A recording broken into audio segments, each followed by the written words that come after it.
জনগণের রাজনীতি নাকি রাজনীতির জনগণ? রাজনীতির আয়নায় কতটা প্রতিফলন জনগণের, তাদের অবস্থানই বা কোথায়? সেই হিসেবটাই বুঝতে যমুনা টেলিভিশনের রাজনীতির এই আয়োজনে পুরো সময় আপনাদের সঙ্গে আছে আমি আখলাক মুস্তাফা।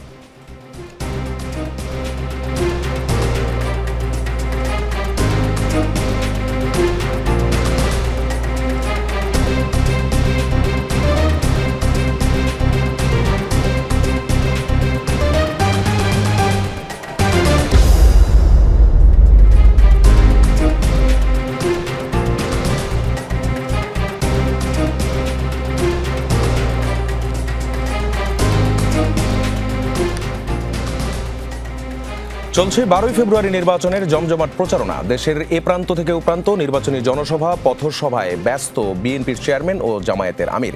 প্রচারণার মাঠে নারী, শিক্ষা, স্বাস্থ্য, কৃষি সহ 8টি খাতে গুরুত্ব বিএনপির, দুর্নীতি বন্ধ সহ 6 খাতে অগ্রাধিকার জামায়াতের। জনসভার মঞ্চ থেকে আসছে পাল্টাপাল্টি বক্তব্য, সমালোচনা। স্বতন্ত্র প্রার্থীরাও চষে বেড়াচ্ছেন নিজ নিজ এলাকার অলি গলি, রাজপথ, বাসাবাড়ি। জামায়াত আমির বলেছেন, দুর্বৃত্তরা ভোটের বাক্সে হাত দিলে সেই হাত গুড়িয়ে দেওয়া হবে। তারেক রহমান বলেছেন, তাহাজ্জুদ নামাজ পড়েই কেন্দ্রে যেতে হবে, শুধু ভোট দিয়ে নয়, ভোটের হিসেব করেই ঘরে ফিরতে হবে। ওদিকে ভোটে নিশ্ছিদ্র নিরাপত্তা ব্যবস্থা করবে ইসি, কূটনীতিকদের বলেছেন সিইসি। এসব নিয়েই আজ আমাদের আলোচনা। আমাদের সঙ্গে আছেন নজরুল ইসলাম মঞ্জু, খুলনা 2 আসনে বিএনপি মনোনীত প্রার্থী। আমাদের সঙ্গে আছেন ব্যারিস্টার নাজিবুর রহমান মোমেন, পাবনা 1 আসনে বাংলাদেশ জামায়াতে ইসলামী মনোনীত প্রার্থী। আমাদের সঙ্গে আছেন অ্যাডভোকেট হাসনাত কাইয়ুম, কিশোরগঞ্জ 5 আসনে স্বতন্ত্র হয়ে লড়ছেন। এবং আমাদের সঙ্গে ডক্টর আসিফ মোহাম্মদ শাহান আছেন, যুক্ত হয়েছেন, অধ্যাপক, উন্নয়ন অধ্যয়ন বিভাগ, ঢাকা বিশ্ববিদ্যালয়। শুরুতেই যেতে চাই ব্যারিস্টার নজিবুর রহমান মোমেনের কাছে। বেশ ইন্টারেস্টিং একটি কথা শুনেছি আজকে, সেটি হচ্ছে জামায়াত ক্ষমতায় গেলে যদি জলাবদ্ধতা নিরসন করতে না পারে তাহলে মেয়র ও কাউন্সিলরদের 4 বার পচা গলা পানিতে চুবানো হবে বলে জানিয়েছেন জামায়াতের আমির। তিনি একটি প্রচারণায় এই কথাটা বলেছেন। শুনতে বেশ ভালো একটি কথা। জলাবদ্ধতা নিরসনে পলিসিগত আসলে পদক্ষেপগুলো কি হবে? যেমন তারেক রহমান জলাবদ্ধতা নিরসন ও পানি ধরে রাখার বিষয়টিকে বেসিক প্ল্যান বলেছেন, সারা দেশে 20,000 কিলোমিটার খাল খনন করার কথা বলেছেন। আপনারা এমন কি করবেন যেন মেয়র কাউন্সিলররা ওই পচা পানির চুবানিটা খেতে না হয়? ধন্যবাদ আপনাকে। আমরা এক্সপার্টদেরকে নিয়ে বসেছিলাম, তাদের স্পেসিফিক রেকমেন্ডেশন এক্ষেত্রে আছে। মোটা দাগে যে সমস্যাটা, আমাদের যেই জলাশয়গুলো আছে এগুলো বেদখল হয়ে গিয়েছে। ঢাকা শহরে যেখান থেকে পানিগুলা নিষ্কাশনের ব্যবস্থা করা হয়েছিল, সেই জিয়াউর রহমানের খাল খনন কর্মসূচি বলেন, এবং তারপরে ঢাকার যেই এগুলো ছিল, সারা দেশের যে জলাশয়গুলো ছিল, এইগুলা মোরনলেস বেদখল হয়ে যাওয়ার কারণে, খাল বিল এগুলো ভরাট হয়ে যাওয়ার কারণে জলাবদ্ধতার সৃষ্টি হচ্ছে। আমার বাসার পাশে, আমি যদিও এমপি ক্যান্ডিডেট পাবনার, কিন্তু আমার যে কারেন্ট রেসিডেন্সি বনানীতে, আমাদের বাসার সামনে যে খালটা রয়েছে সেখানেও আমরা দেখেছি আরেকটি বড় সমস্যা, যেটা সোয়ারেজের যেই সেগুলা যে পড়ছে হলো খালগুলাতে।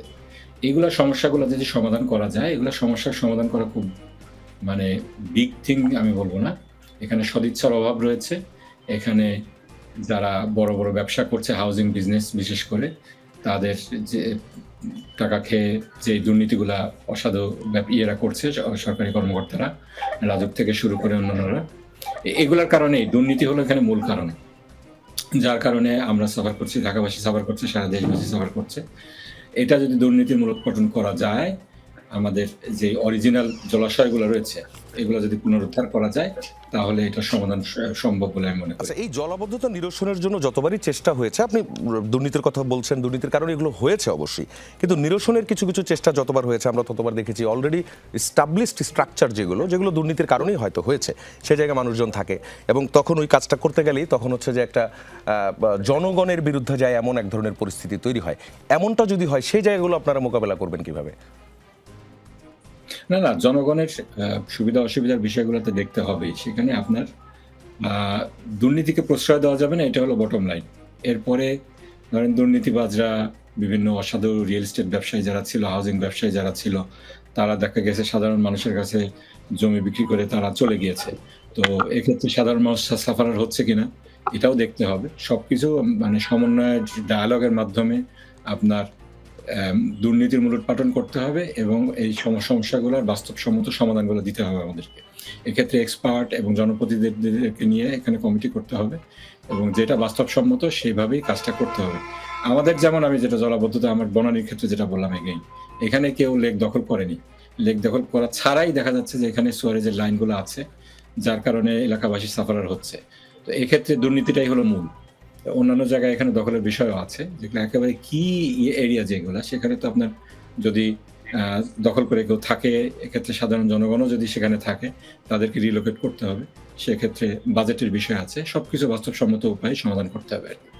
জি, আপনাকে ধন্যবাদ। নজরুল ইসলাম মঞ্জুর কাছে যেতে চাই। সেটি হচ্ছে দলের চেয়ারম্যান তারেক রহমান, তিনি যা বলেছেন নতুন করে আবার যেন কেউ ভোটের অধিকার ও কথা বলার অধিকার কেড়ে নিতে না পারে, এই জন্য সজাগ থাকতে হবে। শুধু ভোট দিয়েই নয়, ভোটের হিসেব করে ঘরে ফিরতে হবে। এর আগে গতকাল তিনি বলেছিলেন তাহাজ্জুদ নামাজ পড়েই কেন্দ্রে যাবেন, আশেপাশের মসজিদে ফজর নামাজ আদায় করেই কেন্দ্রের লাইনে দাঁড়িয়ে পড়বেন। প্রশ্নটা হচ্ছে, আপনার নির্বাচনী এলাকার কথাই যদি বলি, পরিস্থিতিটা আসলে কি? মানে দুই দলই আপনারা শঙ্কা করছেন যে ভোট নিয়ে, ভোটের নিরাপত্তা নিয়ে, ভোটারের নিরাপত্তা নিয়ে। এটা কেন আসলে, পরিস্থিতিটা কি? ধন্যবাদ আপনাকে। আমাদের বর্তমান চেয়ারম্যান সাহেব একটা নির্বাচনকে সামনে রেখে দলের প্রস্তুতির কথা বলেছেন এবং দলের নেতাকর্মীদের নির্দেশনা দিয়েছেন, এবং এটি যথোপযুক্ত এবং সময় উপযোগী। আমরা তো জুলাইয়ের অভ্যুত্থানের পরে একটি নতুন বাংলাদেশের যাত্রা শুরু করেছি। এই যাত্রায় জনগণ যে অপেক্ষায় আছে সেটি হচ্ছে এটি অর্থবহ নির্বাচন, এবং এবারই জনগণ তাদের পছন্দ মতো প্রার্থীকে ভোট দেবেন এবং এবারে ভয়ভীতির ঊর্ধ্বে থেকে ভোট দেবে। কারণ ফ্যাসিবাদ মুক্ত বাংলাদেশে এবার প্রথম নির্বাচন, মানুষ সব যাবে ভোট কেন্দ্রে। কিন্তু নির্বাচন যত এগিয়ে আসছে তত কিছু সংখ্যা বাড়ছে। সংখ্যা মানে এমন, যেমন আমার এলাকায় দেখতে পাচ্ছি, কয়েকটা এলাকায় তথ্য আছে আমার কাছে, যেমন জামাতের প্রার্থীর কর্মীরা তারা ভোটারদের বাড়ি যেয়ে তারা তাদের ভোটার আইডি কার্ড নিচ্ছে, বিকাশ নাম্বার নিচ্ছে, টেলিফোন নাম্বার নিচ্ছে, এবং তারা বলছেন যে ভোট দিলে বেহেশতে যাওয়া যাবে। এই যে অসততা, মানে বেহেশতে দোজখে কে যাবেন, এটা তো মহান রব্বুল আলামিনের বিচারের সময় আগেই তারা এই কাজগুলো করছেন। এটাই হচ্ছে ধর্মকে অসৎ ব্যবহার এবং এটাই হচ্ছে নির্বাচন আচরণবিধি লঙ্ঘন। এই যে একজনের কাছ থেকে ভোটার আইডি কার্ড নেওয়া, তার বিকাশ নাম্বার নেওয়া, এটাও নির্বাচন আচরণবিধি লঙ্ঘন। আমাদের পার্টি থেকে কিন্তু এ ব্যাপারে কথা বলা হয়েছে। আমাদের চেয়ারম্যান এই কথাগুলোই বলেছেন এবং বলেছেন যে ওই দলটির অতীত ছিল বিতর্কিত, এবং সঠিকভাবে বলেছেন স্বাধীনতা যুদ্ধের সময় তাদের অতীত ভূমিকা ছিল খুবই বিতর্কিত, এবং সেই কথা বলেই তারা আমাদের চেয়ারম্যান সাহেবকে নানাভাবে আক্রমণ করেছেন কথা দিয়ে, এবং অনেক এমন কিছু কথা বলেছেন যেগুলি আমাদের চেয়ারম্যান সাহেবের বিরুদ্ধে যায় না, তাও তারা বলেছেন। আমরা চাই তো একটি অর্থবহ নির্বাচন এবং সবাই রাজনীতি করুক। গণতন্ত্রের লড়াই তো আমরা একসাথে করেছি। আগামী নির্বাচনেও আমরা এমন পরিবেশ রচনা করতে চাই যাতে করে কেউ যেন এই পরিবেশ সৃষ্টি করতে না পারে। আমরা সেই জায়গায় থেকে আমরা কাজ শুরু করেছি, এবং আমরা চাই এবারের নির্বাচনটা হবে মানুষের কল্যাণের জন্য, একটি শোষণমুক্ত সমাজ, একটি দুর্নীতিমুক্ত সমাজ, এবং এমন একটি ব্যবস্থাপত্র যেটি আমাদের চেয়ারম্যান দিয়েছেন 31 দফা, নতুনভাবেই বাংলাদেশকে উনি সাজাতে চান, এবং পুরনো ধ্যান ধারণা বাদ দিয়ে নতুন বাংলাদেশ যাত্রা। সেই যাত্রায় আমরা চাই যে এমন একটি পরিবেশ রচনা হোক, জনগণের শঙ্কা না থাকে, জনগণ যদি বিভ্রান্ত না হয়, এবং আমরা যেটা চাই সেটি হচ্ছে যে সবাই রাজনীতি করুক এবং রাজনীতি দিয়ে মোকাবেলা করুক, এবং এমন কোনো পরিবেশ আমরা চাই না যাতে করে কেউই এর উপরে খবরদারি করুক এবং এমনভাবে জনগণকে বিভ্রান্ত করুক যে ভোটার জন্য বিভ্রান্ত না হয়। অলরেডি বিভিন্ন জায়গায় অসন্তোষ দেখা দিয়েছে, আমাদের কাছে একাধিক অভিযোগ এসছে।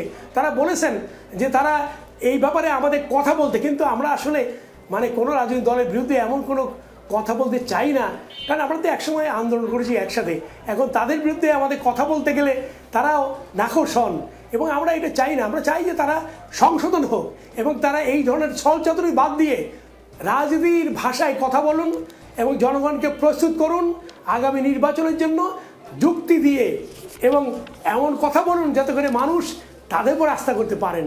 কিন্তু যে কাজ তারা করেছেন তাতে করে মানুষ বিভ্রান্ত হচ্ছে, আস্থা হারাচ্ছে। আমরা এই পরিবেশ চাই না। আমরা চাই যে মানুষ এমন পরিস্থিতির মোকাবেলা জি, করতে আপনার না হয়। উত্তরটা চলে আসছে। অ্যাডভোকেট হাসনাত কাইয়ুমের কাছে যেতে চাই। স্বতন্ত্রর চোখে পরিস্থিতিটা আসলে কেমন? আমরা বড় দুই জোটের অবস্থা শুনলাম, যদিও আমরা জামায়াতের কাছে যাব কিছুক্ষণ। আপনি একটু বলবেন যে স্বতন্ত্র হয়ে আপনি কি দেখছেন ভোটের মাঠের অবস্থা, যে ভোট এবং ভোটারের এই নিরাপত্তা পাহারা দেওয়ার মতো পরিস্থিতি কি তৈরি হয়েছে কিনা? আপনাকে ধন্যবাদ, আমাদের সমালোচকদের ধন্যবাদ এবং যারা শুনছেন তাদেরকে শুভেচ্ছা। প্রথমত আমরা স্বতন্ত্র, তো আমাদের জায়গাটা হয়তো একটু বেশি খারাপ, কারণ আমরা বাংলাদেশের সংস্কারের রাজনীতিটা খুব দৃঢ়ভাবে করতে চাইছি। তো আমরা ধরেন খুব অনেক বেশি অবিচারেরও শিকার হচ্ছি। আমাদের যে হাসিনার সরকার ধরেন আমাদের নিবন্ধন দেয় না, এই সরকারও দেয় না। আদালতের নির্দেশনা থাকার পরেও ধরেন আমাদের নিবন্ধন দেয়। আমরা ধরেন আমাদের প্রার্থীরা কোথাও নির্বাচন করার সিদ্ধান্ত নেয় না, কেবলমাত্র একটা জায়গায়, যেমন আমি যে জায়গায় আমার বাড়ি, এই বাজিতপুর কিশোরগঞ্জ 5-এ আমরা নির্বাচন করতে আসছি। আমরা প্রথমে যেটা দেখছি যে মাঠ পর্যায়ের যারা আসলে নির্বাচনী দায়িত্বে আছেন, তারা মানে বৃহৎ দলগুলিকে সন্তুষ্ট করার জন্য প্রথমেই আসলে আমরা যারা স্বতন্ত্র প্রার্থী তাদেরকে মাঠ থেকে বের করে দেয়। আপিলে গিয়ে যদিও আমরা আসলে আমাদের আপিল এলাও হয়েছে, কিন্তু আমরা এটা দেখছি যে প্রশাসনের দিক থেকে আমাদেরকে মানে কোনোভাবেই নির্বাচনে যে আমরা আপিল, আমাদের যে প্রার্থীতা আছে, আমরা যে প্রতিদ্বন্দ্বিতা করতেছি, সেই জায়গাটায় কোনোভাবেই তারা আমাদেরকে আসলে কাউন্ট করছেন না, আমাদেরকে বিবেচনায় নিচ্ছেন। বিবেচনায় নিচ্ছেন একদিক থেকে যেখানে যেখানে আমাদের সংগঠন আছে, আমাদের সংগঠকরা যেখানে যেখানে একটু মানে একটু বেশি সক্রিয়, সেই সমস্ত জায়গায় পুলিশ এবং কোথাও কোথাও আসলে আর্মি গিয়ে সেই সংগঠকদের বাড়ি ঘরে তছনছ করতেছে এবং অভিযোগ হচ্ছে খুবই হাস্যকর ধরনের, যে আমাদের সংগঠনের একজনের সম্পর্কে বলা হয়েছে যে ওনার সাথে একজন ওয়ারেন্ট ভুক্ত আসামিকে দেখা গেছে, আমি সেই জন্য তার বাড়ি থেকে মধ্যরাতে তার ঘর তছনছ করা। এইগুলি হচ্ছে ধরেন আমরা যেটা দেখি যে প্রশাসনের হয়তো ধরেন সরকার এই দলগুলি যে নিজেরা এটা করতেছে কিনা আমি জানি না, কিন্তু প্রশাসনের এগুলিকে বাড়তি উদ্যোগ মনে হয় যে তারা যাদেরকে ইনকামবেন্ট গভর্নমেন্ট মনে করতেছে, যাদেরকে মনে করছে গভর্নমেন্ট কিংবা ধরেন অপোজিশন, এদের মধ্যে আসলে ভারসাম্য এবং এদের ভোটবুকে থাকার জন্য খামোকায় ধরেন আমাদের মতো স্বতন্ত্র প্রার্থী হিসেবে মাঠে আছে, এদেরকে আসলে একটা ডিস্টারবেন্স মনে করতেছে, মাঠ থেকে ধরেন বের করে দেওয়ার চেষ্টা করতেছে কিংবা আসলে উপেক্ষা করতেছে। যেখানে আমাদের আসলে প্রোটেকশন পাওয়ার কথা সেখানে তো প্রোটেকশন দিচ্ছে না, যেখানে আসলে এত নির্যাতন করার কোনো কারণ নেই সেখানে হয়তো তারা খুব উদ্যোগী হয়ে নির্যাতন করতে না।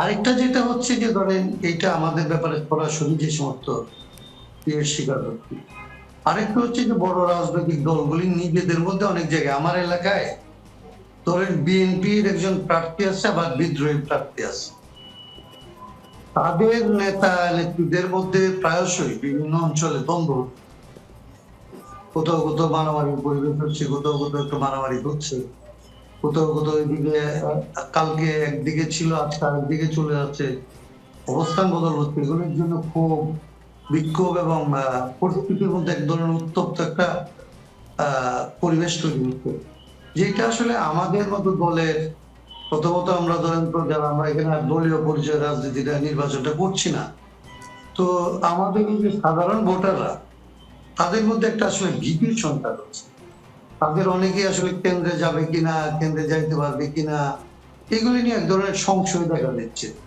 আরেকটা বড় রকমের উপদ্রব হচ্ছে যে ওনাদের টাকা পয়সা, ওনারা সমানে এত কোটি টাকা খরচ করবে, তত কোটি টাকা খরচ করবে, একে কিনে নিচ্ছে, ওকে কিনে নিচ্ছে, ভোটার কিনে নিচ্ছে, মানে এই রকমের একটা আবহ তৈরি হয়েছে যে আপনি যদি আসলে নির্বাচন কমিশনের আইনের ভেতরে থেকে নির্বাচন করতে চান, তাহলে আসলে আপনি নির্বাচন কোনোভাবেই আপনি আসেন, আপনি দৃশ্যমানই হতে পারেন।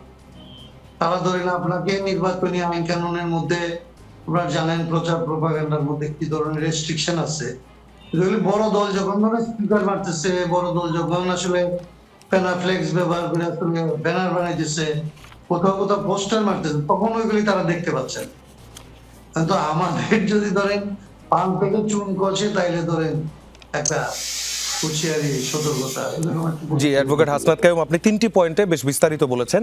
আমরা যেতে চাই ব্যারিস্টার নাজিবুর রহমান মোমেনের কাছে। সেটি হচ্ছে ব্যালট বক্সে দুর্বৃত্তরা হাত দিলে হাত ভেঙে দেওয়া হবে, এই পরিস্থিতিটা আসলো কেন? মানে কারা হাত দিবে ব্যালট বক্স? আপনাদের কাছে কি মেসেজ আছে?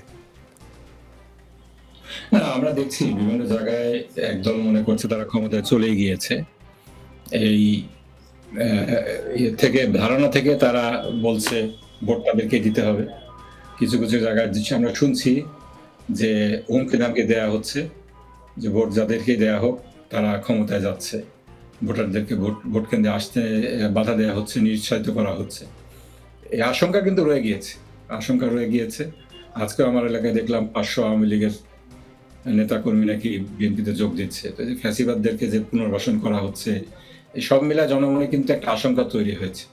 এখান থেকে আমরা বলেছি, এখানে গত 3টি ইলেকশনে জনগণ ভোট দিতে পারে নাই।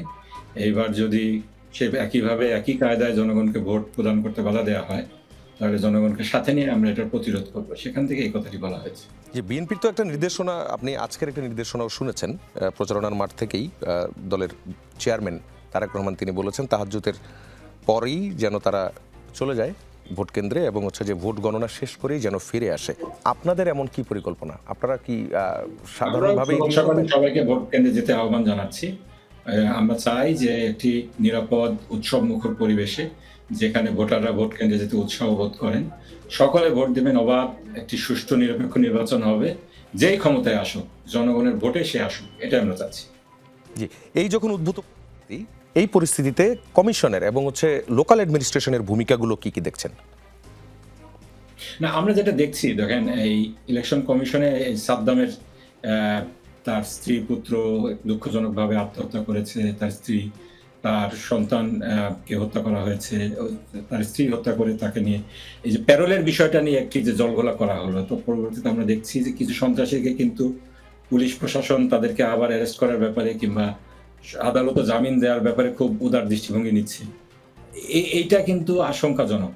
আপনার সন্ত্রাসীরা চিহ্নিত সন্ত্রাসীদেরকে তাদের ব্যাপারে সিম্প্যাথি ক্রিয়েট করে এই জামিনের ব্যবস্থা করা হচ্ছে, পুলিশ তাদেরকে আবার ধরতে হেজিটেন্ট ফিল করছে, এটা কিন্তু রং message.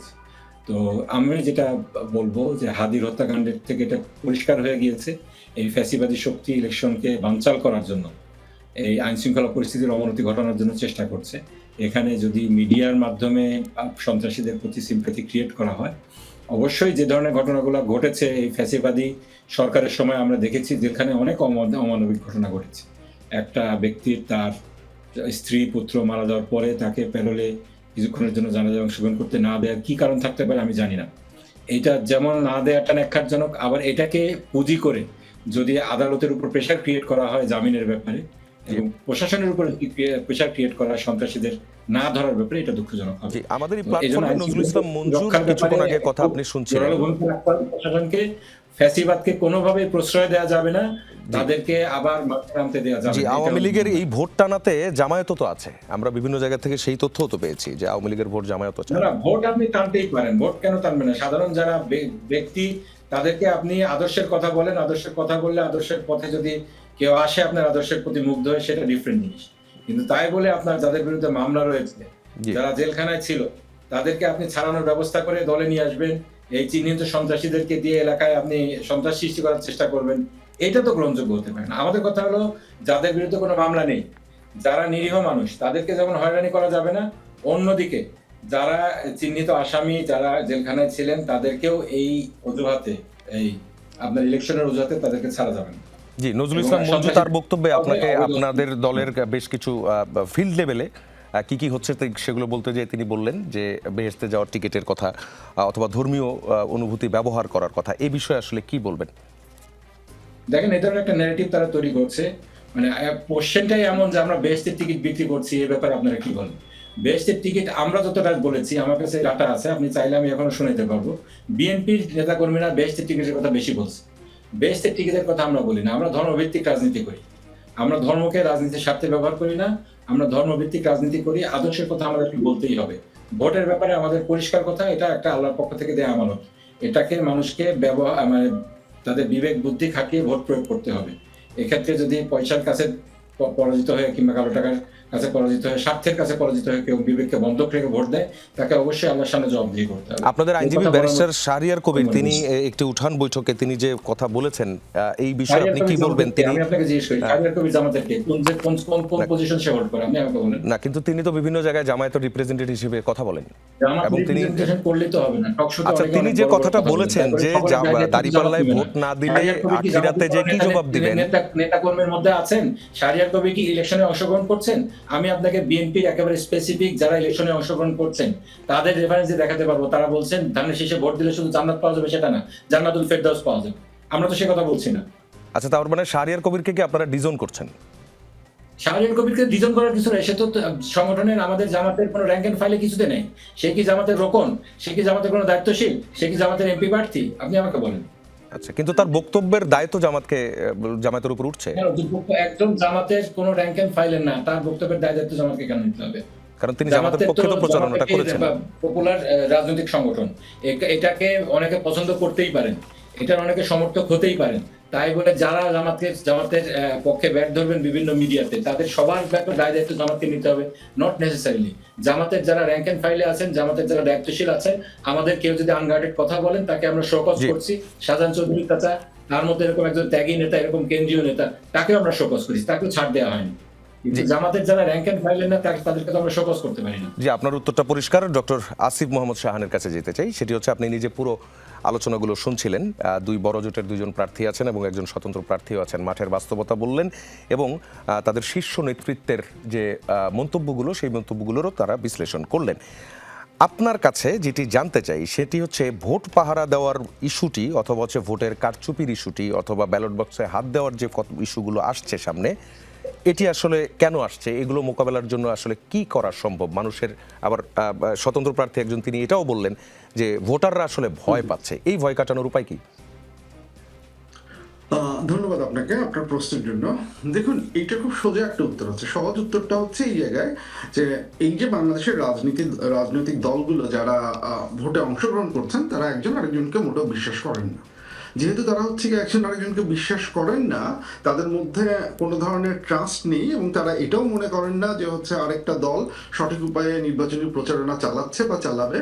So as a result of that, তারা of course they will be concern দ্যাট অন্য দল হচ্ছে ভোট কিভাবে নিয়ে আসছে বা ভোট কিভাবে নিয়ে আসবে এবং সেই ভোটটাকে তারা অন্য কোনো ইলিগাল ওয়েতে তারা হচ্ছে ভোট কারচুপি করবার কোনো ধরনের চেষ্টা করবে কিনা।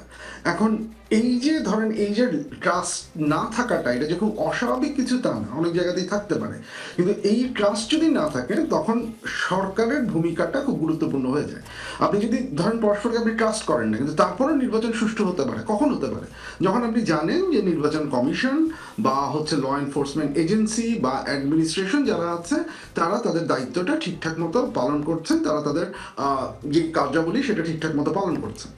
আনফর্চুনেটলি যেটা পরিষ্কার, যেটা কায়ুম ভাইও বললেন এবং যেটা আপনি যদি এই যে দুটো বড় রাজনৈতিক দল ওনাদের বক্তব্য যদি শোনেন, একটু আগে যেটা বললেন তার ভিত্তিতে, তারাও কিন্তু ইলেকশন কমিশন বলুন বা হচ্ছে আমাদের ল এনফোর্সমেন্ট এজেন্সি বলুন বা অ্যাডমিনিস্ট্রেশন বলুন, কোনোটার উপরেই তারা খুব বেশি যে ভরসা রাখতে পারছেন তা না। কারণ যেহেতু ভরসা রাখতে পারছেন না, সেহেতু তারা মনে করছেন যে আমাদেরকে এক্সট্রা লিগাল, আমি ইলিগাল বলছি না, এক্সট্রা লিগাল কোনো ব্যবস্থার দিকে হয়তো যেতে হতে পারে। সো এসেনশিয়ালি এইটা একটা দুর্ভাগ্যজনক বিষয় দুটো কারণে। এক, যে যেই ট্রাস্টের কথা বা যে নতুন রাজনীতি বা রাজনৈতিক চর্চা বা রাজনৈতিক চেঞ্জের যে পরিবর্তন, সেটা আসলে হয়নি। আমাদেরকে মনে হয় এই সত্যটা হচ্ছে মেনে নিতে হবে। এটা হচ্ছে প্রথম কথা। সেকেন্ড কথা হচ্ছে যে আমরা তাহলে এখন এই 2026 সালের জানুয়ারিতে বসে এটাও আমরা বুঝতে পারছি যে আমাদের রিফর্মের ডিসকাশনে একটা বড় মিসিং পয়েন্ট থেকে গেছে, হচ্ছে অ্যাডমিনিস্ট্রেশনকে টাচ না করা, ল এনফোর্সমেন্ট এজেন্সিগুলোকে টাচ না করা, ইলেকশন কমিশনগুলোকে টাচ না করা। আপনি দেখুন, এই যে স্বতন্ত্র প্রার্থীর ক্ষেত্রে কিভাবে স্বতন্ত্র প্রার্থী নমিনেশন পাবেন, এইটার যে একটা উদ্ভট নিয়ম যেটা আছে, যেটা পরিবর্তনের একটা recommendation electoral system reform commission দিয়েছিল, সেটা নিয়ে কোনো ধরনের আলোচনা হয়নি, সেটা নিয়ে কিছুই হয়নি, এবং প্রত্যেকজন স্বতন্ত্র প্রার্থীকে এটার জন্য একটা বিশাল একটা বাধা ডিঙিয়ে হচ্ছে গিয়ে আসতে হচ্ছে। এবং শুধু তাই না, সেই বাধা ডিঙানোর মধ্যেই শেষ না, যে আপনি ইলেকট্রাল ফাইন্যান্সের কথা বলেন, আপনি হচ্ছে নমিনেশন যে প্রসেসে এইবার হয়েছে সেইটা বলেন, কোনোটাতেই আমরা কোনো ধরনের চেঞ্জ আনতে পারি নাই। অ্যাডমিনিস্ট্রেশনের ক্ষেত্রে যদি দেখেন, এই যে অ্যাডমিনিস্ট্রেশনটা তো আমরা গোড়া থেকেই, সরকারের শুরু থেকেই দেখেছি যে এইটা দুইটা বড় রাজনৈতিক দলের মধ্যে দর কষাকষির একটা ব্যাপারে দাঁড়িয়েছিল, যে এই পজিশনে একে দিতে হবে, তার বিনিময়ে হচ্ছে এই পজিশনে আমরা নিব, এইভাবে হচ্ছে অ্যাডমিনিস্ট্রেশনটা সাজানো হয়েছে। As a result of that, administration যার কাজ হচ্ছে নিউট্রালিটি এনশিওর করা, যার কাজ হচ্ছে ইম্পার্সোনালিটি এনশিওর করা, যার কাজ হচ্ছে speaking to the power ensure করা, সেটার কোনো রাস্তা তো আমরা ক্রিয়েট করতে পারিনি। এবং একই সাথে ল এনফোর্সমেন্ট এজেন্সির যে উইকনেস, সেই উইকনেসটা আমরা এই সরকারের যে কার্যক্রম, সে পুরো কার্যক্রমেই আমরা হচ্ছে গিয়ে দেখছি। ফলে যেটা দাঁড়াচ্ছে, একদিক এইটা একটা হচ্ছে, এই দুইটা যে আমি ফ্যাক্টর বললাম, এই একটা ফ্যাক্টর আরেকটা ফ্যাক্টরকে ইনফ্লুয়েন্স করছে। ট্রাস্ট নাই, তাহলে হচ্ছে গিয়ে আপনি অবশ্যই ধারণা করবেন যে অন্য দল ইললিগাল বা এক্সট্রালিগাল কিছু করবে, সেটা থামানোর জন্য যে অ্যাডমিনিস্ট্রেশন বা পুলিশ ফোর্স দরকার, সেটাও হচ্ছে যথেষ্ট পরিমাণে সতর্ক না, বরং তাদের মধ্যে একটা টেন্ডেন্সি আছে আইদার যে দল সরকারে আসবে বা বড় দলগুলোকে সাপোর্ট দেওয়া, যার ফলে আমরা দেখতে পাচ্ছি যে যেই আসনে, যেই জায়গাটায় যে রাজনৈতিক দলকে অপেক্ষাকৃত শক্তিশালী মনে হচ্ছে, অ্যাডমিনিস্ট্রেশন বা পুলিশ হচ্ছে তার প্রতি একটা সার্টেন লেভেল অফ বায়াস দেখানোর চেষ্টা করবে। এবং এইটা যখন ঘটছে, তখন স্বভাবতই রাজনৈতিক দল, যে বিপরীতে যে রাজনৈতিক দল আছে, সেটাকে কিভাবে ঠেকাতে হবে সেই কথাগুলো বলছেন। দেখুন, অ্যাজ আ রেটরিক, আপনি শুরুতে একটা কথা বললেন না, যে আপনি যখন শুরু করলেন আলাপ আলোচনাটা, যে মেয়র বা এই উনারা যদি জলাবদ্ধতা না এসে করেন তাহলে তাদের চুবানো হবে, আপনি বললেন এটা ভালো কথা, এটা ভালো কথা না। এবং একই সাথে এই যে হাত ভেঙে দেব বা হচ্ছে এইটা করতে দেব না বা এসে করতে, এটা কোনোটাই ভালো কথা না। এই পুরো জিনিসটা হচ্ছে রাজনীতিকে সংঘাত মুখর করার একটা যে সিম্পল একটা চেষ্টা। আপনি রেটরিক দেন, সেই রেটরিকটা যখন হচ্ছে এই ধরনের অ্যাটাকিং মুডে চলে যায়, সেটা বৃহত্তর রাজনৈতিক যে আমাদের যে পরিবেশ, যে জায়গাটায় আমরা যাব বা যাওয়ার চেষ্টা করব, সেটার জন্য এটা মোটেও ভালো কিছু হচ্ছে না। এটার ফলে যেটা হচ্ছে, আপনি দেখুন, এই যে আমরা এতক্ষণ ধরে আলাপ আলোচনা করলাম, শুধুমাত্র প্রথমে আমরা একটু পলিসি নিয়ে আলাপ আলোচনা করেছিলাম, যে জলাবদ্ধতার জন্য কি করা যেতে পারে এবং সেটার বিষয়ে হচ্ছে গিয়ে কি স্পেসিফিক পরিকল্পনা আছে, এটা নিয়ে আমরা একটু কথা বলেছি। এর বাইরে দেখুন, পুরো সময়টা নিয়ে আমরা কিন্তু আর কোনো ইস্যু বেস আলাপ আলোচনা আমরা এখন পর্যন্ত করিনি। অথচ যদি আমরা ওই ইস্যু বেস আলোচনাটা করতাম, তাহলে আর অনেক কিছু বের হয়ে আসতো। যে ধরেন এই যে দুর্নীতির ব্যাপারটা বলা হলো, এটার পরিকল্পনা নিয়ে আমরা বিশদ আলাপ আলোচনা করতে পারতাম, আমরা দুই দলের কাছ থেকে জানতে পারতাম যে তারা আসলে কি প্ল্যান করছেন। আমরা আরো ডিটেলস আলাপ আলোচনা করতাম যে দুর্নীতির সাথে ব্যুরোক্রেসির একটা সম্পর্ক আছে, ব্যুরোক্রেসি একটা রেজিস্ট্যান্স সবসময় চেষ্টা করে। আমরা দুই দলের কাছ থেকে, হাসান ভাইয়ের কাছ থেকে আমরা জানতে পারতাম যে এই যে ব্যুরোক্রেটিক রিফর্মটাকে ওনারা পরবর্তীতে কিভাবে অ্যাড্রেস করবেন। আমরা বুঝতে পারতাম যে ব্যুরোক্রেসিকে আপনারা কিভাবে সিটিজেন ফ্রেন্ডলি আনার জন্য আপনাদের প্ল্যানটা কি। আপনি দেখুন, এই যে আধা ঘন্টা আমরা কথা বললাম, এর মধ্যে 3 মিনিট হচ্ছে আমরা ওইটা নিয়ে কথা বলেছি, বাকি 25 মিনিট ধরে আমরা কথা বলেছি হচ্ছে কি আমরা কাকে কিভাবে মারতে পারবো, কাকে হচ্ছে গিয়ে কিভাবে ঠেকাতে পারবো, কাকে হচ্ছে গিয়ে আমরা কিভাবে কোন জিনিসটাকে নষ্ট করতে পারবো। কোনোটাই আমাদের ভবিষ্যৎ পলিটিক্সের জন্য, আমাদের বাংলাদেশের আগস্ট পরবর্তী যে আশা আকাঙ্ক্ষা, এইটার জন্য ভালো হচ্ছে না। এইটা আমার কাছে সবচেয়ে বড় কনসার্নের জায়গাটা মনে হয়, যে অপরচুনিটিটা আমরা আসলেই পেয়েছিলাম, আমরা কি at the end of the day সেই অপরচুনিটিটাকে নষ্ট করে ফেলছি কিনা, বা সেই অপরচুনিটিটা থেকে মানে সেই উইন্ডো অফ অপরচুনিটিটা খুব দ্রুত ক্লোজ হয়ে যাচ্ছে কিনা। সো এইটা আমার কাছে এই নির্বাচনকে ঘিরে সবচেয়ে বড় শঙ্কার জায়গা মনে হয়, যে কি মারামারি হবে না সেটা তো হবে আউটকাম। মারামারি যদি হয় সেটা তো হচ্ছে শেষ পর্যন্ত আউটকামটা, কিন্তু তার আগে এই যে আমি ছোট ছোট ইন্ডিকেশনগুলো দেখতে পাচ্ছি, সেই ইন্ডিকেশনটা যদি কোনো মারামারি নাও হয়, এটা তো এই নির্বাচনের পরেও থাকবে। সো তখন আসলে হচ্ছে কি আমরা এই কনফ্রন্টেশনটা, এই কনফ্লিক্টটা কিভাবে ডিল করবো, কারণ এটা ডিল করার ব্যর্থতাই আমাদেরকে বারবার পিছনে ফেলে দিয়েছে। এইটা ঠিক করার ব্যর্থতাই কিন্তু হচ্ছে আপনার 96 বলেন, 2001-এর সময়ের বলেন, তারপরে কনস্টিটিউশনাল চেঞ্জগুলোর কথা বলেন, 1/11 বলেন, প্রত্যেকটা সূত্র হচ্ছে ওই জায়গাটাতেই। তো আমরা ওইটাকে এখন পর্যন্ত অ্যাড্রেস করতে পারিনি, এবং যেটা আমি বললাম, এবং এই ব্যর্থতাটা একটা পরম্পরার মধ্য দিয়ে আসছে, এবং আপনি বলছেন যে এই পরম্পরা থেকে আমরা কোনোভাবে বেরিয়ে হতে পারছি না। আপনি একটু থাকবেন, আমরা এই ইস্যুতেই আসলে আমরা একটু নজরুল ইসলাম মঞ্জুর কাছেও যেতে চাই এবং আমাদের ব্যারিস্টার নাজিবুর রহমান মোমেনের কাছেও যাব। সেটি হচ্ছে এই দুর্নীতির বিষয়েও কিন্তু আজকে দুই দলের দুই রকমের কথাবার্তা আছে। বিএনপির পক্ষ থেকে বলা হয়েছে, তারেক রহমান বলেছেন যে দুর্নীতির টুটি চেপে ধরবেন, এবং জামায়াতে ইসলামী তো সবসময় একদম শুরু থেকেই দুর্নীতির বিরুদ্ধে যে অবস্থানটা, সেই অবস্থানটা তারা একদম শুরু থেকেই জানিয়ে এসেছেন। এবং জামায়াতের আমির বলেছেন যে একটি দল বলছে তারা ক্ষমতা আসলে দুর্নীতিমুক্ত করবে, কিন্তু তাদের তো 39 জন প্রার্থী গুরুতর ঋণ খেলাপি। বিএনপিকে তিনি ইঙ্গিত করেছেন। জামাতেও 2 জন ঋণ খেলাপি প্রার্থীর কথা আমরা শুনেছি, টিআইবির একটি রিপোর্টের মধ্যেও আমরা সেটি দেখেছি। প্রশ্নটা হচ্ছে নজরুল ইসলাম মঞ্জুর কাছে, সেটি হচ্ছে ঋণ খেলাপির প্রশ্নটা জামায়াতের আমির বলেছেন, আমি সেটাতে নাই গেলাম। আমি যদি এটা বলি যে দুর্নীতির টুটি চেপে ধরা মানে কি, মানে বিষয়টা হচ্ছে যখন আপনার পুরো সিস্টেমটাই দুর্নীতির জন্য রেডি থাকে অথবা কোনোভাবে সেই সিস্টেমের পরিবর্তন করা হয়নি, এখানে কি এমন টনিক আছে যেখান দিয়ে আপনি টুটি চেপে ধরতে পারবেন? ধন্যবাদ আপনাকে। আমরা একটা জিনিস আমাদের মনে রাখা দরকার, দুর্নীতির খাতগুলো কোথায়। এখানে টিআইবি রিপোর্ট এবং আমাদের দেবপ্রিয় বাবুর যে মাঝে ওনারা যে নাগরিক সংলাপ করেছেন দেশব্যাপী, সেখানে দুর্নীতির বিষয়টাই নিয়ে বেশি আলোচনা হয়েছে, জনগণ সেখানে অংশগ্রহণ করেছে। ঋণখেলাপি কিন্তু দুর্নীতি না। ঋণখেলাপি হচ্ছে একজন ব্যবসায়ী ঋণ নিয়ে ব্যবসা করতে যেয়ে তিনি খেলাফি হয়েছেন। হ্যাঁ, এক্ষেত্রে এইটুক বলা যায়, খেলাফি ঋণ আদায়ের ক্ষেত্রে সরকারের নির্লিপ্ততা এবং এখানে রাজনৈতিক প্রভাব, এটা হতে পারে দুর্নীতির অংশ। কিন্তু সাধারণত ঋণ খেলাপিরা যারা করেন তারা দুর্নীতিগ্রস্ত বলে এটি শতভাগ প্রমাণ করার কোনো সুযোগ নেই। এক, দুই হচ্ছে যে দুর্নীতি কোন কোন খাতে হয়, উন্নয়ন পরিকল্পনা গ্রহণ এবং সেগুলি বাস্তবায়নের ক্ষেত্রে এই যে অস্বচ্ছতা, এবং এটি রাজনৈতিক নেতৃত্বও করেন, আমরাও করেন, সেই সব জায়গায় আমাদের হাত দিতে হবে। এবং দুর্নীতি দমন কমিশন গত 1-1.5 বছরে যে সমস্ত মামলা করেছেন আওয়ামী দোসরদের বিরুদ্ধে, সেখানে দুর্নীতি প্রমাণ পেয়েছে। যেমন ব্যাংক খালি হয়ে গেছে, দেশের কয়েকটি শিল্প গ্রুপ তারা বড় বড় কতগুলো ব্যাংক থেকে টাকা পাচার করেছেন, এবং এই যে পাচার হয়েছে, পাচার বন্ধ করতে হবে। এখানে কিন্তু একদিকে রাজনৈতিক প্রভাব ছিল, আরেকদিকে ব্যাংক ব্যবস্থাপনায় যারা ছিলেন তারাও দুর্নীতি করেছেন। এবং আপনারা যদি ক্ষমতায় আসেন, আপনারা এই রাজনৈতিক প্রভাব খাটানো এবং এই প্রভাব দ্বারা প্রভাবিত হওয়া থেকে বেরোতে পারবেন ইনশাআল্লাহ। আমরা তো কমিটেড। নতুন বাংলাদেশের যাত্রা শুরু হয়েছে। আমি আপনার উত্তরটা পেয়ে গেছি সংক্ষেপে, এই অংশটা একদমই সংক্ষেপে। এবার একটু ব্যারিস্টার নজিবুর রহমান মোমেনের কাছে যেতে চাই। প্রশ্ন একটাই, আপনারা কিভাবে এর থেকে ঊর্ধ্বে থাকবেন?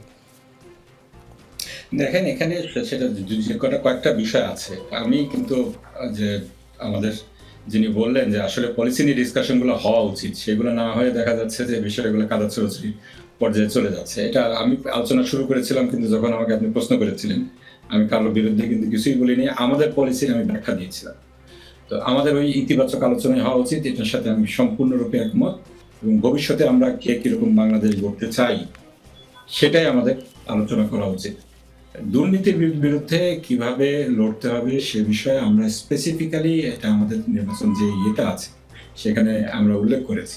এখানে প্রথম যেটা বিষয় সেটা হলো অ্যাকাউন্টেবিলিটিটা নিশ্চিত করতে হবে। আপনি দেখেন আমাদের যেই মাইক্রো লেভেলে দুর্নীতিরা হচ্ছে বিভিন্ন লোকাল গভর্নমেন্টগুলোতে, ঠিক আছে, যে গ্রাম পর্যায়ে, ইউনিয়ন পর্যায়ে, উপজেলা পর্যায়ে, এখানে দেখেন এই আমাদের যারা জনপ্রতিনিধি তাদের অ্যাকাউন্টেবিলিটি হলো ব্যুরোক্রেটসদের কাছে। ব্যুরোক্রেটসদের আবার কিন্তু কোনো অ্যাকাউন্টেবিলিটি নেই। এক্ষেত্রে এই সিস্টেমটাকে কিন্তু চেঞ্জ করতে হবে। এক হলো ক্ষমতার বিকেন্দ্রীকরণ করতে হবে। আমাদের 15 সংশোধনের মাধ্যমে ক্ষমতাকে যেভাবে কনসলিডেট করা হয়েছে, আমাদের নতুন কনস্টিটিউশনে ক্ষমতাকে বিকেন্দ্রীকরণ করতে হবে। এর পাশাপাশি জনগণের কাছে কিভাবে জবাবদিহিতা নিশ্চিত করা যায় জনপ্রতিনিধিদের মাধ্যমে, এটাকে আমাদেরকে নিশ্চিত করতে হবে। এই জন্য গণতন্ত্রের কন্টিনিউশনও দরকার।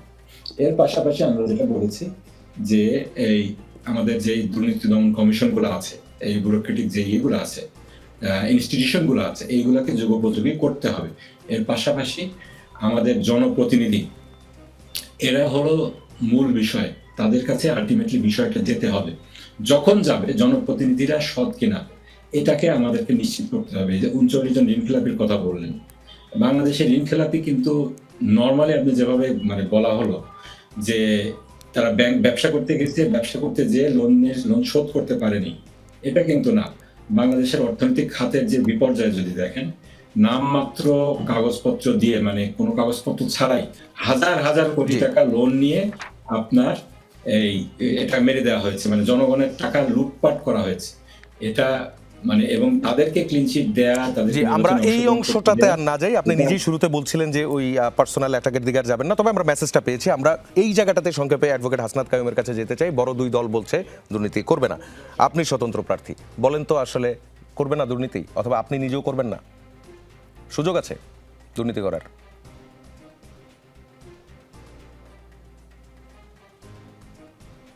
হ্যালো, জি, আপনার প্রশ্নটা আমি বুঝতে পারিনি, আমি কথা বলছিলাম, শুনতে পাইনি। আমি অ্যাডভোকেট হাসনাত কাইয়ুমকে প্রশ্নটা করেছি, আমি আপনার উত্তরটা পেয়েছি, আমি অ্যাডভোকেট হাসনাত কাইয়ুমকে প্রশ্নটা করেছি। সেটা হচ্ছে বড় দলগুলো বলছে তারা আমি দুর্নীতি বুঝতে করবে পারি না। না, আমার যদি একটু বলেন। বড় দুই দলের প্রার্থীরা বলছেন যে তারা দুর্নীতি করবেন না এবং তাদের আলাদা আলাদা পলিসি আছে দুর্নীতি বন্ধ করার জন্য, রাজনৈতিক প্রভাব এবং এই কথাগুলো তারা বলছিলেন। সেই জায়গায় রাজনৈতিক প্রভাব মুক্ত থেকে নেতাকর্মীরা দুর্নীতি করবে না এবং দুর্নীতির বিরুদ্ধে অবস্থান নেবে এবং রাষ্ট্র সেইটি নিশ্চিত করতে পারবে, এমন বাস্তবতা কি তৈরি হয়েছে কিনা, এবং আপনারা যারা আছেন ভোটের মাঠে আপনাদের দুর্নীতির বিরুদ্ধে অবস্থান কেমন? না, আমি প্রথমত আপনাকে যেটা বলি যে দুর্নীতির প্রশ্নে আমাদের রাজনীতির অঙ্গনে দৃষ্টিভঙ্গিটা প্রথমত স্পষ্ট না। আমরা যেগুলিকে দুর্নীতি মনে করি এবং যে পথে এগুলির সমাধান করা সম্ভব মনে করি, সেগুলি হচ্ছে আসলে একটা দুর্নীতি হ্রাস করার একটা চেষ্টা করা যায় কিনা, এরকম একটা অ্যাটিটিউড থেকে কাজটা হয়। এখন এটা করবে, ধরেন আমি যদি একটা ডেমোক্রেসিতে যাই তাহলে একটা অ্যাকাউন্টেবিলিটি থাকবে। অ্যাকাউন্টেবিলিটি কার কাছে থাকবে?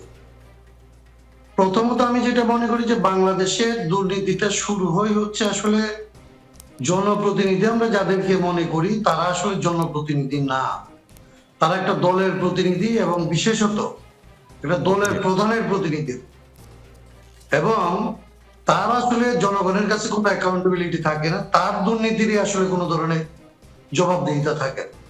কেবলমাত্র যদি আপনি জনপ্রতিনিধিরা যারা আইন প্রণয়নের কাজে ব্যস্ত দায়িত্বে থাকে, তাকে যদি আপনি আইন প্রণয়নের মধ্যে আসলে সীমাবদ্ধ করতে পারেন এবং সে কোনো দুর্নীতি করতে পারবে না, এইটুকু যদি আপনি প্রোটেক্ট করতে পারেন, তাইলে আমি এটা বুঝি যে সে আসলে এরকম আইন তৈরি করবে যাতে আসলে অন্যরা কোনো ধরনের দুর্নীতি করতে পারে। অর্থাৎ দুর্নীতির রাস্তাটাই বন্ধ হবে। অ্যাডভোকেট হাসনাত কাইয়ুম, আমি সংক্ষেপে এই উত্তরটা পেয়েছি। দর্শক, রাজনীতিতে কোনো বিরতি নেই, ফিরছি একটু পরেই, আমাদের সঙ্গেই থাকবেন।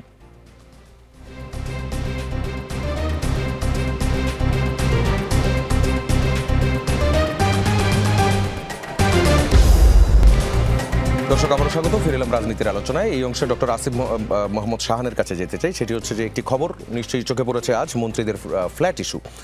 ঢাকার মন্ত্রীপাড়ায় 786 কোটি টাকা খরচ করে 3টি ভবন নির্মাণের উদ্যোগ নিয়েছে অন্তর্বর্তী সরকার। 72টি ফ্ল্যাট হবে, প্রতিটির আয়তন হবে 8,500 থেকে 9,030 বর্গ ফুট, সুইমিং পুল সহ বিলাসবহুল সব ব্যবস্থা থাকবে সেখানে।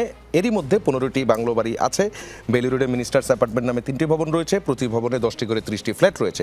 প্রতিটি ফ্ল্যাটের আয়তন 5,000 বর্গ ফুট। মন্ত্রীপাড়া ছাড়াও গুলশান এবং ধানমন্ডিতে মন্ত্রীদের জন্য আলাদা আবাসনের ব্যবস্থাও রাখা হয়েছে। প্রশ্নটা হচ্ছে, বাংলাদেশের মতো অর্থনীতির অন্যান্য যে দেশ, সেসব জায়গায় মন্ত্রীদের আবাসনটা কেমন হয়? সরকারের এই সিদ্ধান্ত বিলাসিতা বা অপচয় নয়, এটা বলার মতো কি কি কারণ আছে?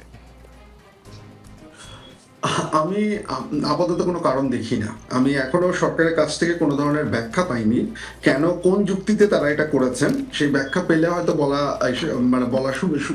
বলা সুবিধা হতো, কিন্তু আমি এভাবে যেভাবে দেখি, দেখুন, আমার মাঝে মধ্যে মনে হয় যে এসেনশিয়ালি এই গভর্নমেন্ট একটা পর্যায়ে এসে তার উপরে যে দায়িত্ব, তার উপরে যে একটা এক্সাম্পল সেট করার যে একটা রেসপন্সিবিলিটি তার উপরে ছিল, সেটা বুঝতে সামহাও ভুল করেছে। সেইটা রুল অফ ল প্রতিষ্ঠার ক্ষেত্রে, সেটা প্রসিডিউরাল জাস্টিস ফলো করার ক্ষেত্রে, সেটা এক্সিকিউটিভ অর্ডারে যে চেঞ্জগুলো বা রিফর্মগুলো আনা যাওয়া হতো সেটার উপরে, এবং আরেকটা হচ্ছে এই ধরনের কার্যাবলী করার মাধ্যমে যে কাজগুলো করার কোনো ধরনের দরকার। দেখুন, একটা ইলেক্টেড যে গভর্নমেন্ট বা অতীতে আমরা যে গভর্নমেন্টগুলো দেখেছি, সেই গভর্নমেন্টের দলের এমপিদের হয়তো সরকার প্রধানের উপর একটা চাপ থাকতে পারে যে তারা হয়তো কোনো একটা কিছু দাবি করতে পারে। সো সেইটার রেসপন্সে পেট্রন ক্লায়েন্টেলিস্ট একটা নেটওয়ার্কের মাধ্যমে হয়তো সেই সরকার এই ধরনের কোনো একটা কিছু করতে পারে, যেটারও প্রতিবাদ হওয়া উচিত, বাট সেটার একটা না হয় একটা ফ্রেমওয়ার্ক থাকে।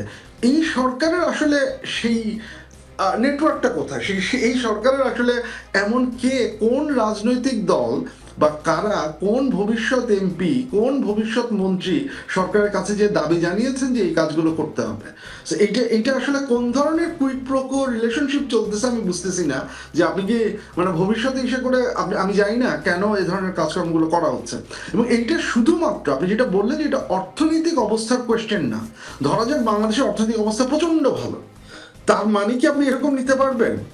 এইটা তো কোয়েশ্চেন হচ্ছে আপনি আপনার অর্থ বা আপনার রিসোর্স আপনি কোন কাজে ব্যবহার করছেন, আপনি আসলে হচ্ছে গিয়ে কোন পারপাজে ব্যবহার করছেন, আপনি হচ্ছে গিয়ে সেইটা রিসোর্স মোবিলাইজেশনটাকে আপনি কতটুকু ইফেক্টিভলি করতে পারছেন। আপনি এই যে বাসা বানাবেন, আপনি সুইমিং পুল দিবেন, আপনি বাংলো, আপনি আরো যেসব জিনিস করবেন, এইটার প্রোডাক্টিভ আউটপুটটা কি? মানে আমাদের এমপিরা বা আমাদের হচ্ছে মিনিস্টার যারা আছেন তারা খুব ভালোভাবে থাকলে তারা খুব ভালো পলিসি বানাতে পারবেন, এরকম কোনো নমুনা আছে যে তাদেরকে সুইমিং পুলে নিয়মিত সাঁতার কাটার সুবিধা দিলে আমাদের পলিসি শার্পনেস অনেক বেড়ে যায়? সো ওইটার কি কোনো পজিটিভ ধরনের আমি আপনার উত্তরটা পেয়েছি। অ্যাডভোকেট হাসনাত কাইয়ুমের কাছে যেতে চাই, সেটি হচ্ছে এই যে মন্ত্রীদের আবাসন, এটি নিয়ে এত সমালোচনা হচ্ছে কেন? মন্ত্রী সাহেবরা একটু ভালো মতো থাকবেন না বিলাসবহুল ভাবে? এইটা হচ্ছে আসলে খুবই, আমাদের পাকিস্তান আমলকে আমরা খুব খারাপ আমল বলি না, সেই সময়ও যেগুলির বিরুদ্ধে আসলে দেশের মানুষ লড়াই করছে, মন্ত্রীদের বেতন বাড়ানোর বিরুদ্ধে এখানে লড়াই হয়েছে। মন্ত্রীদের কেন বেতন বাড়ানো হয়েছে সেগুলি নিয়ে তখন আন্দোলন হয়েছে, গণতান্ত্রিক আন্দোলনে। আপনি আসলে যেটা শাহান ভাই যেটা বলছিলেন, তাহলে পলিটিশিয়ানরা কি করে, বিলাস করবে, মানে অপচয় করবে, নাকি আসলে পলিটিশিয়ানরা একটা দেশের আসলে কি হওয়া দরকার, একটা দেশের নাগরিকের জীবনযাপন কেমন হওয়া দরকার, তার দৃষ্টিভঙ্গি কি হওয়া দরকার, দেশের সম্পদের ব্যবহার কি হওয়া দরকার, সেগুলিকে আসলে মানুষের সামনে সে এক্সাম্পল সেট করবে।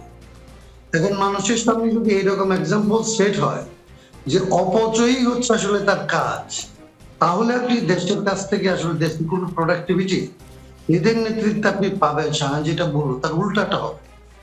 আর আমি তো এটা বুঝি না, আমার কাছে ধরেন আমরা এই গভর্নমেন্ট যখন আসলে এসেছিল 8 তারিখে ক্ষমতা নিচ্ছে, আমরা 12 তারিখে তাদেরকে একটা জিনিস বলছিলাম যে আপনারা হচ্ছে একটা বেস্ট পসিবল গভর্নমেন্ট হইতে পারেন যারা পরবর্তী গভর্নমেন্টকে আসলে একটা এক্সাম্পল রেখে যেতে পারেন, যে পরবর্তী গভর্নমেন্ট গুলিকে যাতে আমরা বলতে পারি যে দেখো গভর্নমেন্ট এরকম অ্যাকাউন্টেবল হইতে পারে, গভর্নমেন্ট এরকম এফেক্টিভ হইতে পারে, গভর্নমেন্ট এরকম প্রপিপল হইতে পারে। এই জিনিসগুলি এক্সাম্পল গুলি আমাদের নাই। আপনারা এটা যদি সেট করেন তাহলে নেশন পরবর্তীতে আপনাদের কাছে এই যে আপনারা যে স্ট্যান্ডার্ডটা সেট করবেন এটার উপরে নির্ভর করে আমরা অনেকগুলো জিনিসকে আসলে আদায় করার চেষ্টা করতে হবে। জি, আপনাকে ধন্যবাদ। আমি মূল উত্তরটা পেয়েছি। ব্যারিস্টার নজিবুর রহমান মোমেনের কাছে যেতে চাই। বাস্তবতাটা এটাই, এই বাস্তবতায় মন্ত্রীদের জন্য আবাসনের ব্যবস্থা দরকারি নাকি বাড়াবাড়ি মনে হচ্ছে? আপনি যদি নির্বাচিত হন এবং আপনার দল যদি ক্ষমতায় যায় এবং আপনাকে যদি মন্ত্রী করা হয়, আপনি কি ওই ফ্ল্যাটে উঠবেন? না, ডেফিনেটলি ওটা ঠিক হবে না। আমি যেটা মনে করি, আমাদের প্রধান ডক্টর শফিকুর রহমান বলেছেন যে ইভেন যে শুল্কমুক্ত গাড়ির সুবিধাটা এমপিদেরকে দেওয়া হয় এটাও এথিক্যাল না। আপনার এ ধরনের বাড়তি সুযোগ সুবিধার বিলাসিতা, আপনার মানে রাইটলি আমার পূর্বের বক্তা যেটা বলেছেন যে এটা যদি আপনি সুইমিং পুল দেন, এটা কি মন্ত্রীদের কার্যক্ষমতা কিংবা কোয়ালিটিগত কোনো উন্নতি হবে কিনা, এটা কিন্তু ভ্যালিড কোশ্চেন। জনগণের ট্যাক্স পেয়ারের টাকায় আপনি এগুলো করবেন যেখানে আপনার অর্থনৈতিক অবস্থা ভঙ্গুর, আপনার জনগণের উপরে যে বিশাল লোনের বোঝা রয়েছে। আর এটা আপনার এই গভর্নমেন্টের আমি মনে করি ম্যান্ডেটের অতিরিক্ত। এদেরকে ম্যান্ডেট দেওয়া হয়েছিল বিচার, নির্বাচন এবং সংস্কার। এখানে আপনার মন্ত্রীদের জন্য এভাবে বিলাসবহুল অ্যাপার্টমেন্ট, সুইমিং পুল নির্মাণ করে ওনারা কি সংস্কার করছেন এটা তো জনগণকে বুঝতে হবে। ট্যাক্স পেয়ারদের মানি এভাবে যদি অপচয় করা হয়, এটার অ্যাকাউন্টেবিলিটি তো নিশ্চিত করতে হবে। এই গভর্নমেন্টের অ্যাকাউন্টেবিলিটি তো সেভাবে নাই। এই গভর্নমেন্টকে তো অ্যাকাউন্টেবিলিটি যা জনগণের কাছে করতে হবে সরাসরি। জনগণের ম্যান্ডেট নিয়ে তাদের এটা করা উচিত ছিল। এটা যেটা করেছেন উইদাউট ম্যান্ডেট, এটা ঠিক করেননি। জি, আপনাকে ধন্যবাদ। নজরুল ইসলাম মঞ্জুর কাছে যেতে চাই। প্রশ্ন ওইটাই, এটা কি দরকারি ছিল নাকি বাড়াবাড়ি হয়েছে? আপনি মন্ত্রী হলে নেবেন এই ফ্ল্যাট? দেখুন, আমাদের দল থেকে স্পষ্টভাবে বলা হয়েছে যে বিএনপি ফ্যাসিবাদের পথ অনুসরণ করবে না। দুর্নীতি, অপচয় রোধ হবে বিএনপির প্রায়োরিটি। আমরা সেটাই করতে চাই। আমাদের নেতা তারেক রহমান আপনি দেখবেন গত তার 1 বছরে তার বক্তব্য এবং ইদানিংকালে তার নির্বাচনকালীন তার বক্তৃতায় তিনি বলেছেন যে কিভাবে সুশাসন কায়েম করবেন, ন্যায় বিচার কায়েম করবেন এবং কিভাবে একটি আদর্শিক রাষ্ট্র এবং একটি মানবিক রাষ্ট্র উনি তৈরি করবেন। এবং আমরা সেই বিষয়ের উপরে কাজ করছি। আমাদের ভারপ্রাপ্ত চেয়ারম্যান সাহেবও সেই কথাই বলেছেন, জনপ্রতিনিধি পলিটিশিয়ানদের এত বিলাসবহুল জীবনযাপন করার কোনো প্রয়োজন নেই, বরঞ্চ ত্যাগ স্বীকারই হবে রাজনীতিবিদদের মূল কাজ। এবং আমি ব্যক্তিগত মনে করি যে আমাদের সম্পদশালী হওয়ার চাইতে জনগণকে সম্পদশালী করা, এটি হচ্ছে আমাদের মূল লক্ষ্য। জনগণের সম্পদকে সঠিক ব্যবহার করা, অপচয় দুর্নীতি রোধ করা। আমি জানি না কেন ইন্ডিয়ান গভর্নমেন্ট এই কাজে গিয়েছেন, নিশ্চয়ই এটা ব্যুরোক্রেসির মগজে ছিল এবং তারা এইটা কাজটি করেছে। আমরা মনে করি যে মানে ডক্টর ইউনূস সাহেব এত মানে হিসাব নিকেশের মানুষ, ইনি বেহিসেবে কাজ করতে পারেন। আমি মনে করি যে ইউনূস সাহেবের উচিত হচ্ছে এই কার্যক্রম বন্ধ করা এবং এটি একদম আমাদের অর্থনীতি ভঙ্গুর অবস্থা। ফ্যাসিবাদ কিন্তু সব লোপাট করে নিয়ে গেছে, এখন নতুন করে বিল্ড আপ করা সব কিছুকে, এটাই হবে আগামী নতুন সরকারের দায়িত্ব। সেক্ষেত্রে এই কাজগুলো আমাদের সে দায়িত্ব মধ্যে পড়ে না। যে আপনাকে ধন্যবাদ। আমি একটু ডক্টর আসিফ শাহানের কাছে যেতে চাই। সেটি হচ্ছে আমাদের এই রাজনীতি অনুষ্ঠানে অন্তত 3 জন প্রার্থী আছেন, তারা নিশ্চিত করেছেন এই ফ্ল্যাট তারা নেবেন না এবং এর সমালোচনাও কিন্তু তারা করেছেন। এখন আপনি বলেন তো যে এই যে কত 700 কত কোটি টাকার যে প্রজেক্টর হবে কি তাহলে 1 মিনিটের মধ্যে? আমি জানি না যে আসলে হচ্ছে গিয়ে কি হবে, এবং মানে দেখুন, আমি বিশ্বাস করতে চাই যে ওনারা যে প্রতিশ্রুতি দিয়েছেন ওনারা সেই প্রতিশ্রুতি রক্ষা করবেন। বাট আমরা তো মানে ঘরপোড়া গরু, তো অনেক সময় আমরা অনেক ধরনের প্রতিশ্রুতি নির্বাচনের আগে শুনি, তারপরে আবার হয়তো এরকমও শোনা যায় যে বানানো যখন হয়েই গেছে তখন এটা নষ্ট করার দরকার কি। সো ওই বক্তব্য যে শুনবো না সেটা আমি মানে একদম ফেলে দিতে পারছি না। আশা করছি যে সেটা হবে না। আশা করছি, দেখুন, যে কোনো কিছুর একটা প্রোডাক্টিভ ইউজ আপনি বের করতে পারেন। এটা বের করা যে খুব ডিফিকাল্ট কিছু সেটা না। আপনি সেটাকে হসপিটালে ট্রান্সফার করেন, আপনি সেটাকে হচ্ছে গিয়ে যেটা মানুষের উপকারে আসে এরকম কোনো ইউটিলিটি ফাংশনে হচ্ছে গিয়ে ট্রান্সফার করেন। সরকার যদি চায়, সরকার যদি ইচ্ছে করে সেটা করতে পারে। আর সেকেন্ড যে কোয়েশ্চেনটা, এখনো তো এটাকে বন্ধ করার মনে হয় উপায় আছে। এটা তো হচ্ছে গিয়ে একদম বানানো শুরু করে যে প্রস্তুত হয়ে যাচ্ছে সেরকম তো ব্যাপার না।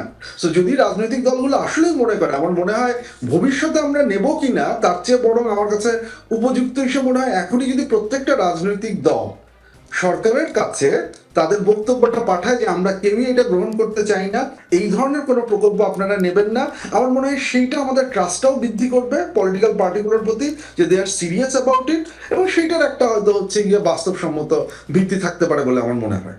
জি, আপনাকে ধন্যবাদ এবং একই সঙ্গে আপনাদের 4 জনকেই ধন্যবাদ। আজকের এই রাজনীতির আয়োজনে আপনাদের মূল্যবান যে অবস্থান এবং বক্তব্য সেগুলো আপনাদের মাধ্যমে জানছিলাম।